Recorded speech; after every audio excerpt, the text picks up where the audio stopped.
Herkese merhabalar. Hepiniz kanalıma hoş geldiniz. Bugünkü örgü anlatımında yine kolaylıkla örebileceğiniz harika bir bebek patik modeli yapımını sizlerle paylaşmak istiyorum. Güzel, yeni bir model. Umarım sizler de beğenirsiniz ve birlikte öreriz. İki renkten oluşan bir örgü modeli. Mavi ve beyaz renk kullanacağım. İkisi de patiklik ip. Şimdi örgümüze başlayalım. Öncelikle mavi rengimle başlayacağım. Elinizde kalan ipleri de bu modelimizde değerlendirebilirsiniz. İpimi boynuma atarak örüyorum. Sizler nasıl örüyorsanız o şekilde başlayabilirsiniz.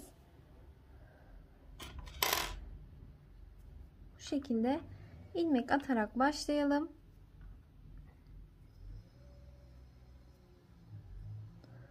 Bu şekilde 35 ilmek atarak başlayacağız.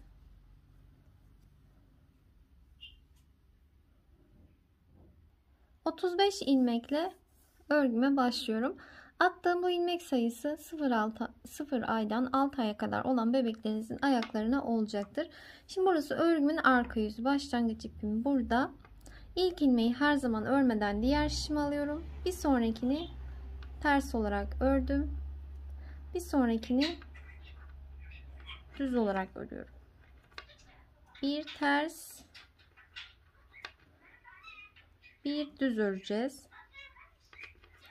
Bir düz, bir ters, bir düz, bir ters. Bu şekilde ilerleyelim.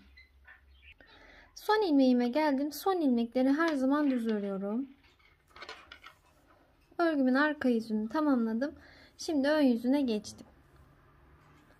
Başlangıç ipim bu tarafta. Burası örgümün ön yüzü.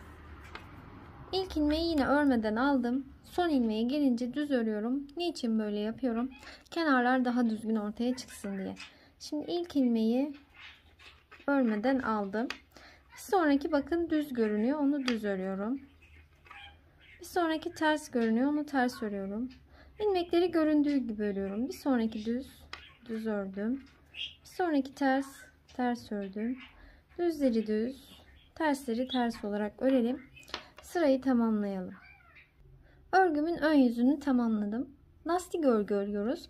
Arka yüzüne geçiyorum. Arka yüzde de yine ilk ilmeği örmeden alıyorum. Bir sonraki ters örüyorum. Düz olanı düz örüyorum. Yani ilmekleri örgünün arka yüzünde de ön yüzünde de görüldüğü gibi örelim. İstediğimiz uzunluğa gelene kadar devam edelim. Bakın bu kadar uzunluk benim için yeterli. Şimdi buradan sonra yine örgümün ön yüzündeyim. Bir sıra tüm ilmekleri düz öreceğim. Yani bu sırada ilmeklerin tamamını böyle düz örelim. Lastik örgüyü bıraktık. Artık modelimize başlayacağız. Böyle sıra sonuna kadar gidelim. Böyle sırayı tamamladım. Örgünün arka yüzüne geçiyorum. Arka yüze geçtiğimde beyaz rengimi bağlıyorum. Şöyle beyaz rengimle arkada renk geçişi yapacağım. İlk ilmeği renk geçişlerinde örelim. Böyle 16 tane ilmeği beyaz rengimizle örerek bu şişimize alalım. 2, 4, 6, 8, 10, 12, 14, 16 ilmeği ördüm. 17.'yi örmeden aldım. 18.'yi ördüm.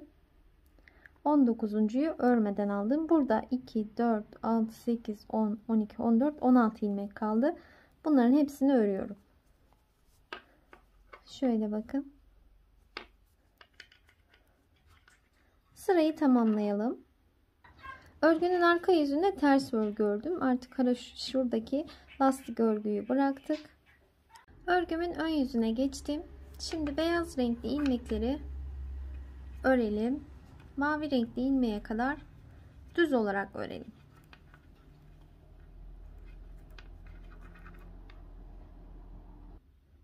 Şimdi beyaz renkli ilmeklerin hepsini ördüm. Mavi renkli ilmeği yine örmeden bu şişime aldım. Ortadaki beyaz renkli ilmeğimin, düz ilmeğimin içinden değil, şöyle bir alttan bakın şöyle bir alttan batarak düz ördüm. İlmeği bırakmıyorum. Bir doladım. 2, Bir düz ördüm, 3 ilmeğim oldu. Bir doladım 4, bir düz ördüm 5, bir doladım 6, tekrar bir düz ördüm, 7 ilmeğim oldu ve ilmeği artık bıraktım. Şurada bakın bir ilmekten 2, 4, 6, 7 ilmek çıkardım. Yine bu mavi renkli ilmeği örmeden aldım ve beyaz renkli ilmeklerimi düz olarak örüyorum. Sıra sonuna kadar gidelim. Örgümün ön yüzünü tamamladım. Arka yüze geçiyorum. Arka yüze geçtiğimde mavi rengimi alıyorum ve mavi rengime geçiş yapıyorum. İlmeklerin tamamını ters olarak örelim. Sıra sonuna kadar burada örmeden aldığımız mavi renkli ilmekleri de artık örüyoruz. Burada bir ilmekten çıkardığım 7 ilmeği de örüyoruz. Hepsini örelim. Örgümün ön yüzüne geldim. Arka yüzü bu şekilde örmüştüm. Şimdi örgünün ön yüzünde de yine tüm ilmekleri düz olarak örelim mavi rengimizle. Mavi renkli ilmeğimizde model uygulaması yapmıyoruz. Modelimizi beyaz rengimize geçişte yapıyoruz. İlmeklerin tamamını düz olarak örelim. Şimdi örgümün ön yüzünü tamamladım. Arka yüze geçiyorum. Arka yüze geçtiğimde beyaz rengimi alıyorum. Beyaz rengimle ilmekleri ters olarak örmeye devam ediyorum. Bir ilmekten 7 ilmek çıkartmıştık. O ilmeklere gelene kadar böyle bir örelim. Evet bakın bu örmeden aldığım ilmekti. Ve ortadaki beyaz renkli ilmekten 7 ilmek çıkartmıştım. O ilmekler de bunlar. Bakın 1, 2, 3, 4, 5, 6, 7. Şu şekilde belli bu ilmekler. Bu 7 ilmeğin ilk 2 ilmeğini ördüm. Üçüncüyü örmeden aldım. Dördüncüyü ördüm. Beşinciyi örmeden aldım. 6. ve 7. ilmeği ördüm. Bu şekilde yine bir ön sırada model kuracağım kısmı belirledim. Şimdi devam ediyorum örmeye. Sıra sonuna kadar örelim. Örgümün ön yüzüne geldim. Yine mavi renkli ilmeklere kadar tüm ilmekleri düz örelim.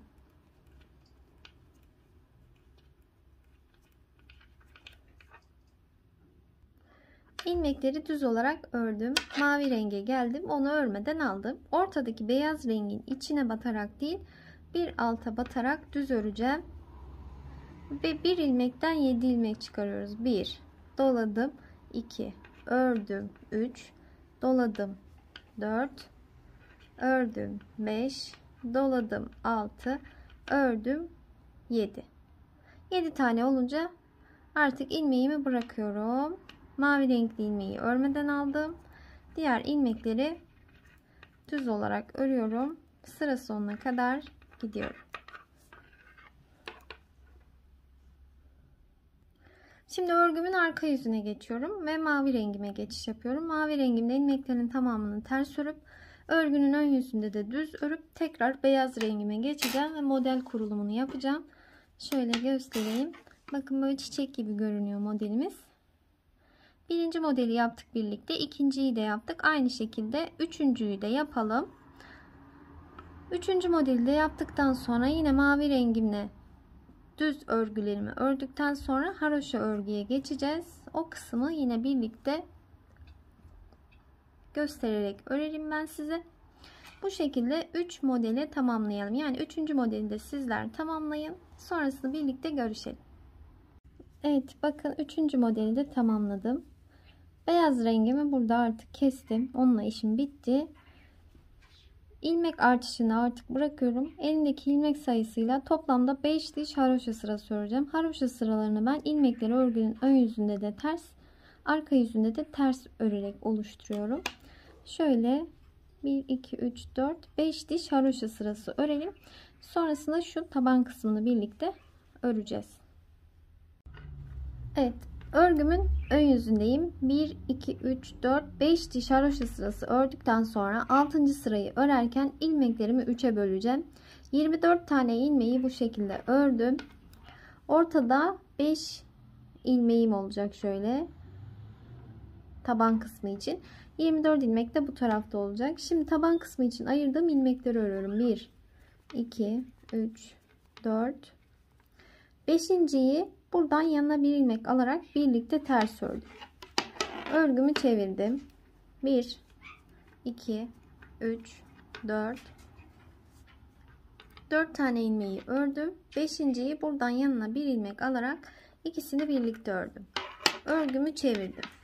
Hep bu 5 ilmek üzerinden örüyoruz. İlmekleri başa kadar örmüyoruz. İlk ilmeği örmeden aldım. 2, 3, 4. 5. ilmeğe geldim. Bununla buradan bir ilmeği yanına alarak ters olarak ördüm.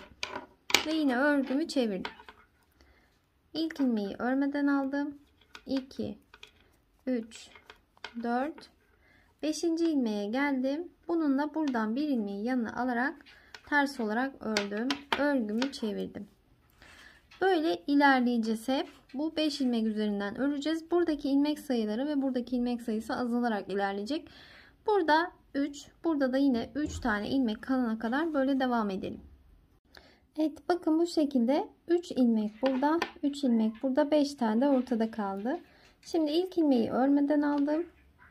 Şu 2 ilmeğin ikisini birlikte ters ördüm.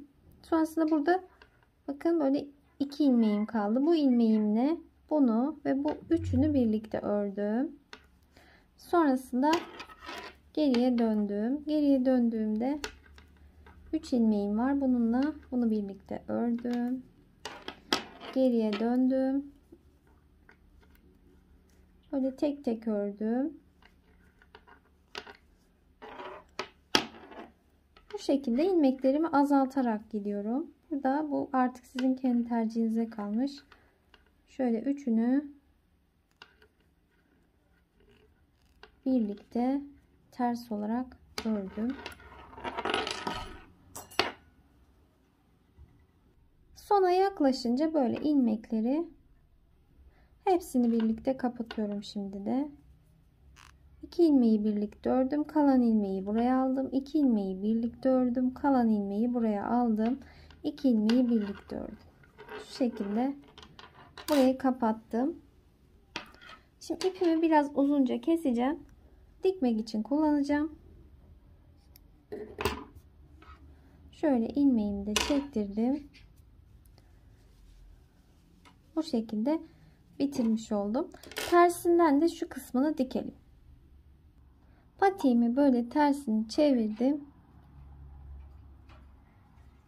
Şöyle dikiyorum.